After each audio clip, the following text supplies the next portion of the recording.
chamo de uma amizade terapêutica. Estabeleça um relacionamento terapêutico.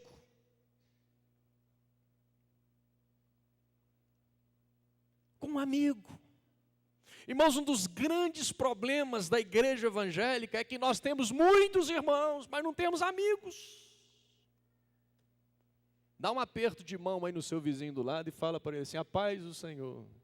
Fala assim: você é meu irmão, mas isso não quer dizer que você é meu amigo. Fala para ele assim: você pode ser até meu irmão e meu inimigo ao mesmo tempo. Irmãos, é verdade. Quantas vezes nós temos tantos irmãos? A paz do Senhor, irmão, irmão, irmão, irmão. E como é que você conhece esse irmão? Esse irmão te conhece? Conhece nada. Às vezes o que a gente chama de comunhão acontece muito nos aeroportos. A gente chega, a aeromoça dá aquele sorriso legal, bom dia, boa tarde. A gente traz isso para a igreja. Você chega, vê o irmão, e aí, a paz do Senhor, como vai? Tudo bem? Como está a família? Vai bem, foi bom te ver, espero ver-te em breve. E nós vamos trocando os nossos chavões. Nós vamos trocando os nossos clichês. Pior ainda no nosso contexto pastoral, porque o pastor normalmente nem amigo tem, ele tem colega.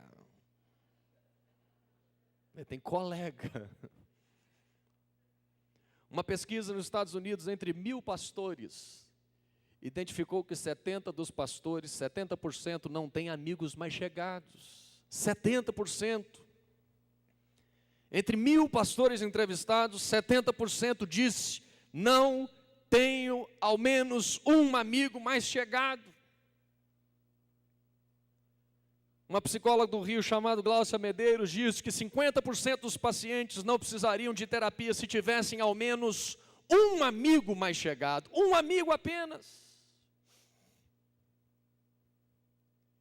E se você acompanhar e perceber nos evangelhos, a maior estratégia de cura interior de Jesus não foi propriamente botar a mão na cabeça, fazer aquelas orações profundas.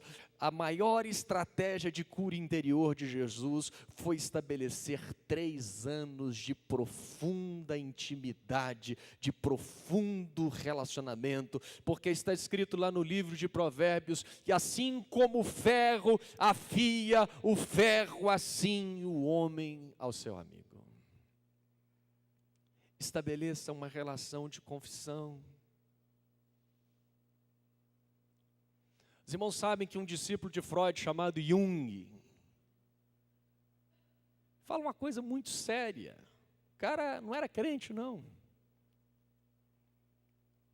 Mas ele diz que a psicoterapia moderna tem o seu surgimento, e um dos fatores que esse discípulo de Freud diz para o surgimento da psicologia, da psicoterapia moderna, ele acusa o cristianismo protestante. Por quê? Porque o senhor Martinho Lutero, no século XVI, para corrigir um problema em que a pessoa ia ao padre falar dos seus pecados e o padre perdoava, para corrigir essa heresia, o Martinho Lutero vai lá para o outro extremo e diz assim: a partir de hoje, não confessa seus pecados para mais ninguém. Não fala da sua vida para mais ninguém, só para Deus. E 500 anos depois, muitos crentes ainda estão dizendo: os meus pecados eu só falo para Deus.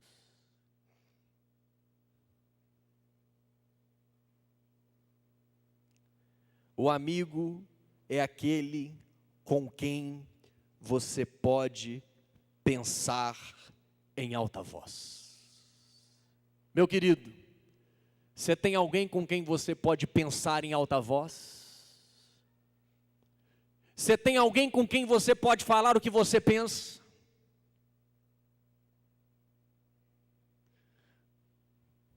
Alguém com quem você pode compartilhar seus sentimentos?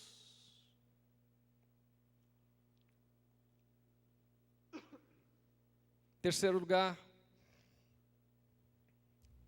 se você quer trabalhar suas fraquezas no caráter, lide com seus traumas emocionais. O salmista no Salmo 139 diz: Senhor, vê se há em mim algum caminho mau. Preste atenção, meu irmão, que às vezes, talvez, numa fase da nossa vida, devido a um problema, a um trauma, a alguma tragédia, alguma questão mal resolvida, nós tomamos um caminho mau. O trauma é um desvio de percurso. Diante de uma crise, nós podemos pegar um caminho que vai nos fazer crescer, mas nós podemos pegar um caminho que vai nos deixar doentes. E talvez você precise descobrir esse caminho mau. Jesus disse: conhecereis a verdade. Talvez existam verdades dentro de você que você precisa descobrir. Você precisa lidar com a sua história emocional, resolver as suas questões emocionais. Quarto lugar, entender e associar as provações com o exercício da perseverança. O sofrimento pode ser um aliado. Meus irmãos, se você quiser um segredo dos grandes ministérios e dos grandes profissionais, das grandes pessoas bem-sucedidas, o segredo é este: elas souberam aliar sofrimento com perseverança. Você quer a fórmula do sucesso? Fórmula da maturidade. Quando vier o sofrimento, quando vier a aprovação, não pula do barco, persevera. Só que os crentes, a gente gosta de coisa rápida. Aí, pastor, eu fui lá no encontro com Deus, aleluia, foi tremendo.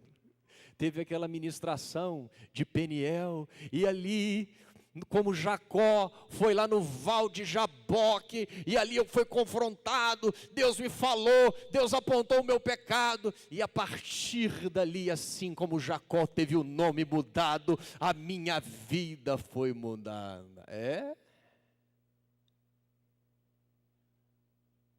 E os 20 anos que Jacó passou antes com Labão?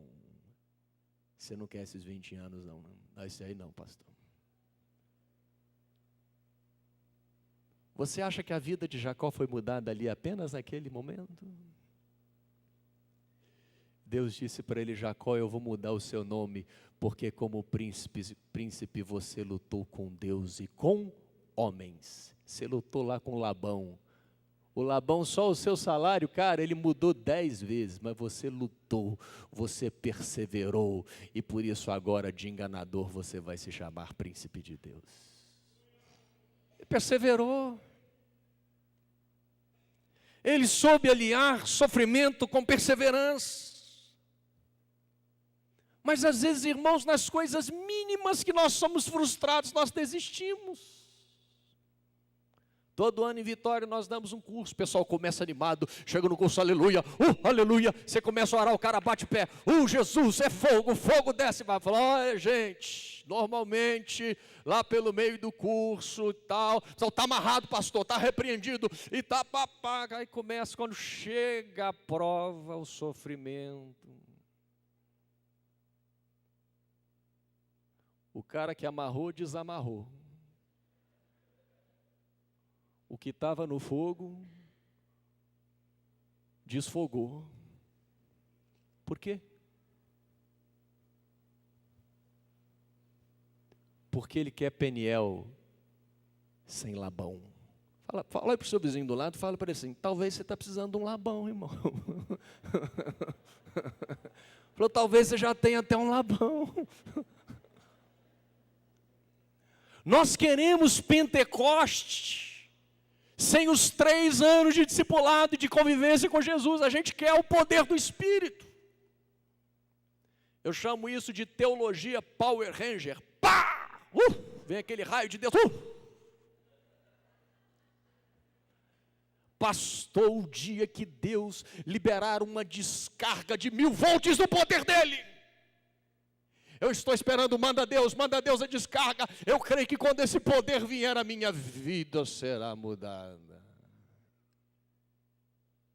E os 3 anos do ferro com ferro se afia.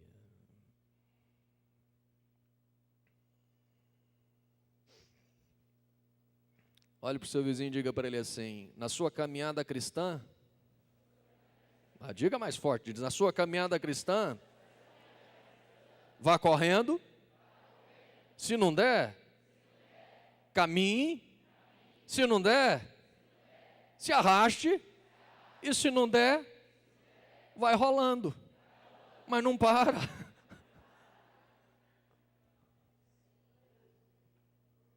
Porque vai chegar uma hora que aqueles que esperam no Senhor serão renovados nas suas forças.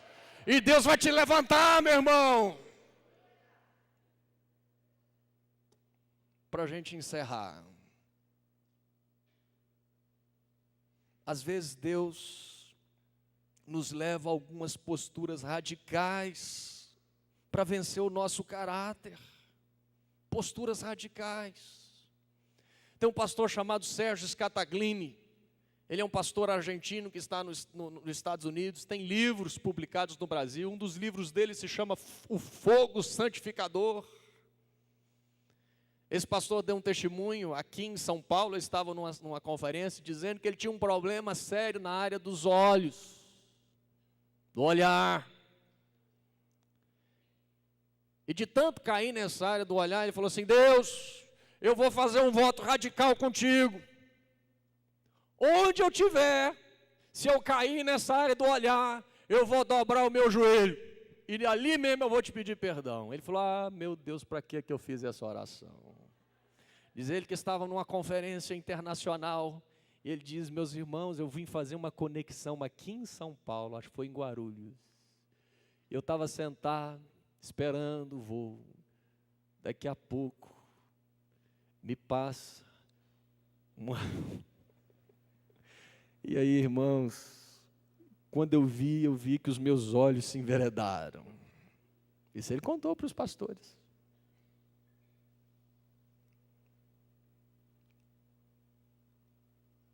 Aí ele pensou: meu Deus, eu pequei contra ti, me perdoe, Pai.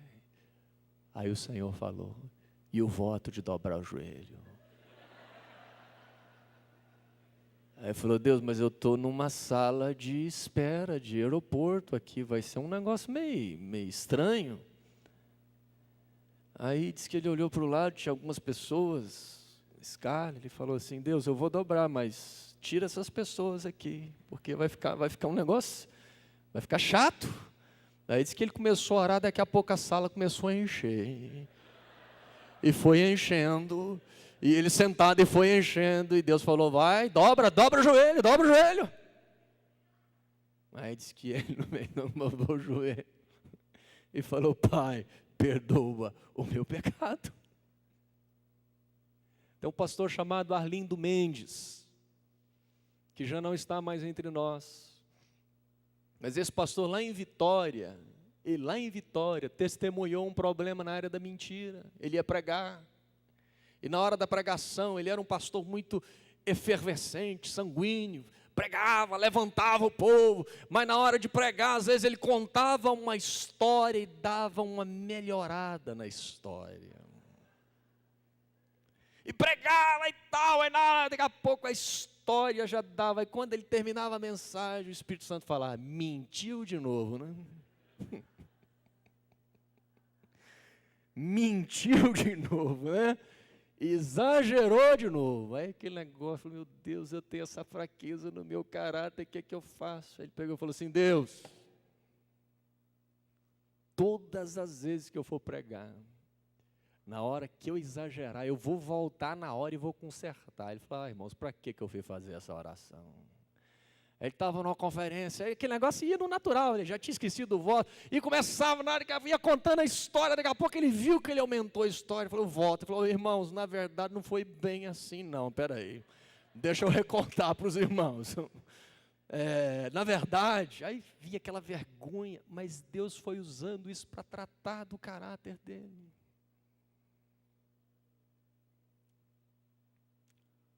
O último caso mais radical que eu já vi de caráter foi de um pastor em Belo Horizonte. Eu esqueci o nome do pastor. Mas esse pastor é um pastor meio doido também. Tinha uma irmã na igreja que tinha um marido preso. E ela orava para Deus soltar o marido dela, para o marido vir para a igreja. E aí a igreja orava e tal, e aí o marido ganhou um habeas corpus, estava de... Como é aquele negócio que o cara está solto, provisório? Está na condicional e tal, então ele veio e estava naquele período de observação, o juiz deu, então foi um milagre, e aí ela testemunhou, aí o marido veio para a igreja, se converteu e tal, e tudo bem, e aquela mulher alegre, um dia essa mulher liga para o pastor aos prantos, dizendo assim, pastor, e ela chorava, ele falou, o que houve, irmã? Meu marido acabou de me arrebentar, de tanto me bater. Ela falou assim, eu estou aqui, toda machucada, toda arrebentada. E ela chorava. E aquele pastor era um homem muito sanguíneo, muito afetuoso com as suas ovelhas. E aquele irmão já era crente, já vinha na igreja. Já tinha se convertido. Aquele pastor falou assim, minha irmã? Chama ele aí. Pastor, chama ele aí. Fala que eu estou mandando. Sim, pastor. Vem cá na igreja agora que eu quero falar com você. E o homem respeitava o pastor. Falou, é agora.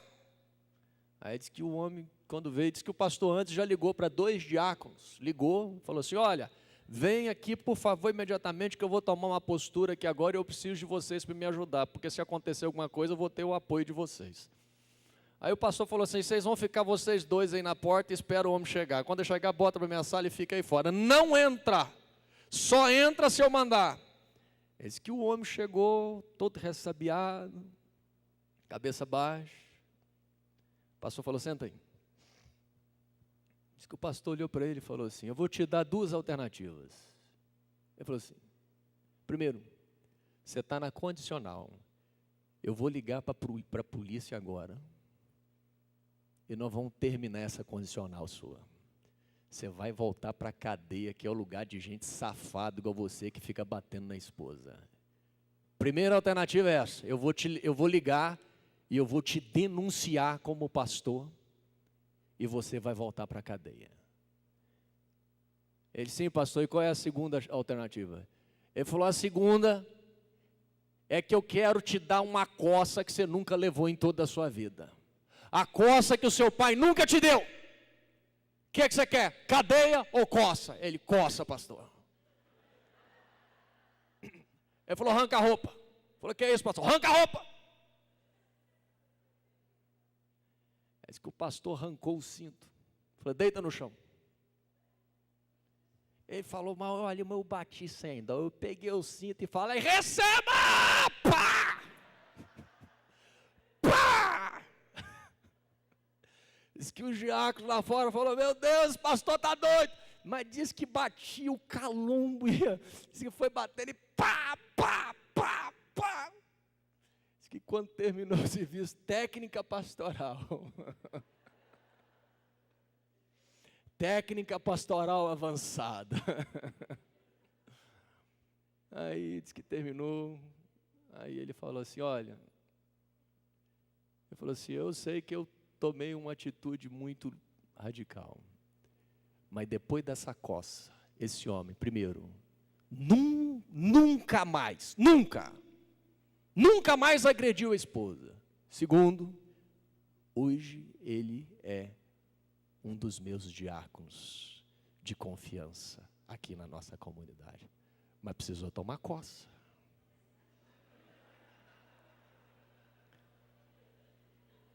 Pergunta ao seu vizinho aí, o seu problema, pergunta ele, seu problema Será que não é uma cocinha, irmão?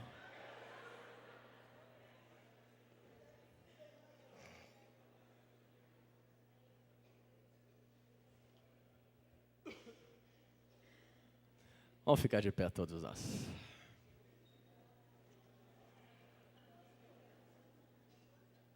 Eu tenho contado esse caso em algumas igrejas. Fui numa igreja batista em Belo Horizonte, uma grande igreja. Aí o pastor falou assim: olha, Alcione, já tem fila de gente para tomar coça. O pessoal já está se prontificando voluntariamente. Mas eu fico pensando que às vezes a gente precisa tomar algumas coças de Deus. Você já viu assim aquelas experiências? Por exemplo, o Anthony Garotinho escreveu um livro chamado Virou o Carro, Virou Minha Vida.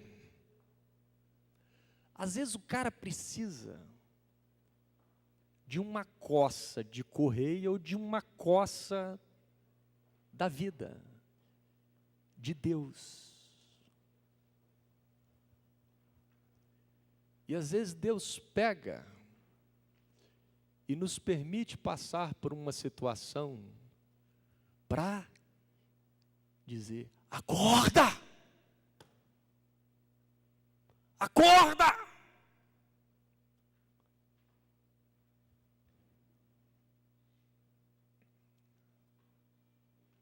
E às vezes o Senhor nos permite passar por alguma situação.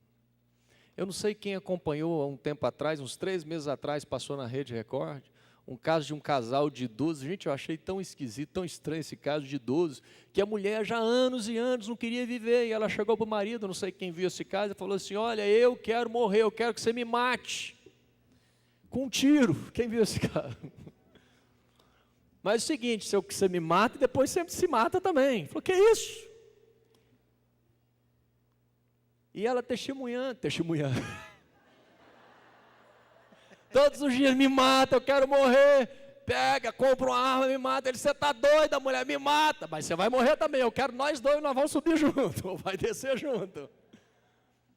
E foi passando, eu não sei se foi de coisa de 3 anos, essa mulher ficou perturbando esse marido até um dia, que ela contou que ela estava deitada na sala, e daqui a pouco ela escutou o barulho. Pá! Aí ela sentiu, falou: o que é isso? Ela olhou ele com a arma. Ela falou: o que você fez? Eu falei: estou te matando. Ela olhou, o tiro pegou, estava sangrando, ele falou assim: agora aguenta aí que eu vou lá para cima e eu vou acabar de me matar. Ela falou: tá bom, pode subir e se mata lá também, que eu já estou, daqui a pouco eu já estou partindo. Ele subiu lá para cima, deitou na cama, botou a arma, e ela escutou o tiro. Pá! Aí ele contou que o tiro atirou e ficou esperando. Aí ele falou: agora eu vou esperar a hora de morrer.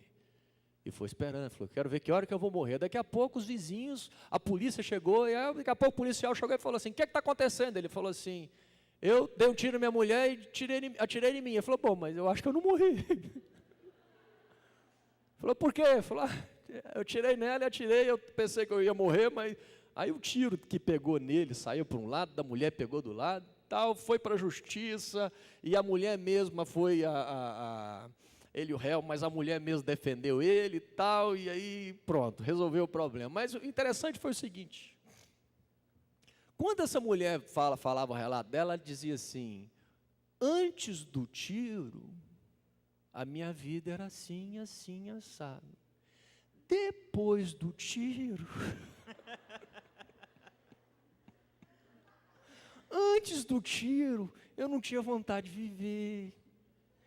Antes do tiro, não sei o quê. Mas depois do tiro, meu Deus, será que tem gente que precisa até de bala, meu irmão?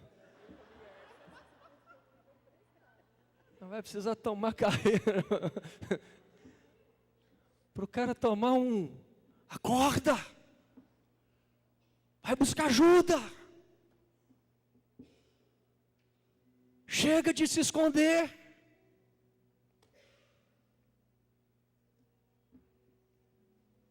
Fecha seus olhos um pouquinho.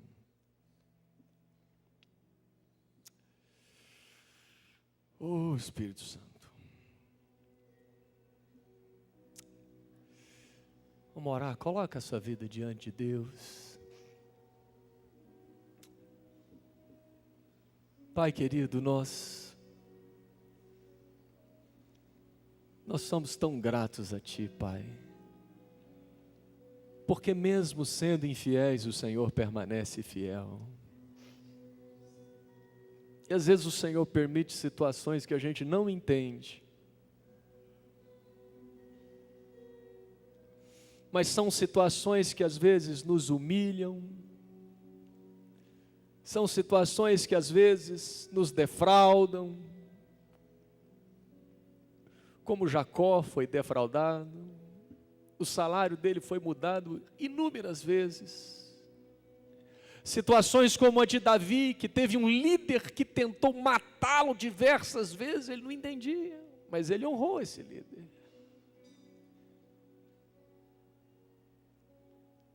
E a gente aqui compartilhou algumas histórias. Pai, o desejo do nosso coração é sermos vasos úteis para Ti. Levanta a sua mão para o Senhor e fala: Senhor, eu quero ser um vaso útil para Ti, um vaso útil.